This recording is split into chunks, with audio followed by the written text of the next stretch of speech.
काजू जंगल को नहीं मुहांमुही दुई गां भितर उत्तेजना पुलिस फोर्स मुतयन कोणार्क वनांचल रामचंडी फरेस्ट अधीन बाली कपिलेश्वर और लियाखिया गां मध्य काजू संग्रह को नहीं बद देखा उभय गोष्ठी मुहांमुही होगा आशंका को नहीं अभयारण्य मध्य कोणार्क वनांचल कार्यालय और पुलिस प्रशासन पक्षर सुरक्षा व्यवस्था कड़ाकड़ी कर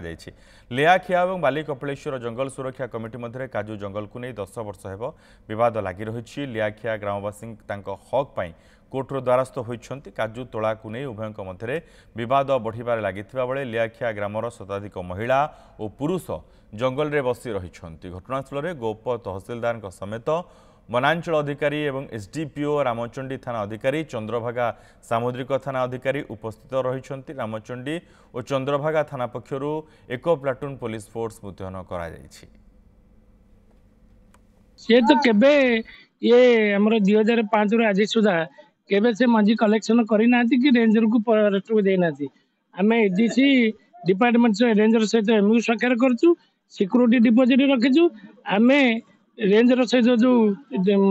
एमयू साक्षर कर टार्गेट देवाई आम कमिटी वाला दबू सी किए ये जंगल चारोटी बाप आज्ञा अच्छा जेहेतु लियाखिया बांगर कानपुर आउ जड़े ये 4 जन भितर आज ये 4 जन को छाड़ी 10टा गाँ एक्सट्रा बसुंच जोटा कि जंगल में कहीं नहांती हाईकोर्ट 2-3 थर ऑर्डर पाइया सत्ते लियाखिया पैराफ को आधे अंतर्भुक्त करना ईडीसी रु आनिक तुम कलेक्शन दब बोली टिकेट आनिकी आम विरोध कलु आम आणबुनु कि आम कलेक्शन दे पारूनु कहीं पाखे कौन आम चाहकी रही आंदोलन चली।